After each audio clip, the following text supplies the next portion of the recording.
Hi everyone, in this video we're going to talk about navs and tabs.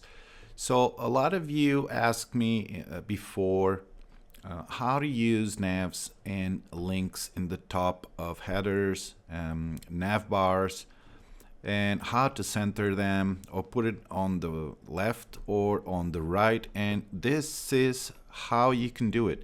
You even have here how you can put it on the vertical, links to other pages or links to other sections of your site, and this is also very useful.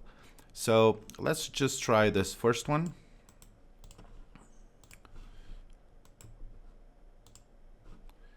Let's save this, and if we refresh, there it is. So we have all these different links.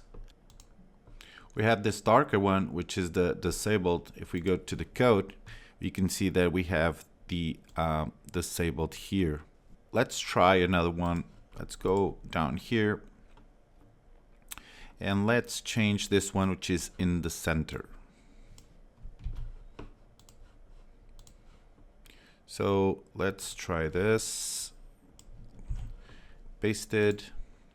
Save it. You see that the class changes to nav justify content center. This class basically centers this whole nav bar. So if we refresh it, there it is. This is how easy it is to include nav bars on your site and how to center them. So what about if we want to put it on the right side? So we can just grab this code and do the same thing. Okay, and there it is. So we have many more. Let's try only one more, the vertical one, which is also very useful, which be the class flex column. Save it, and there it is. Okay, now we also have tabs. Tabs are also very useful to change from one little content packed inside a section to another. So let's just try this one.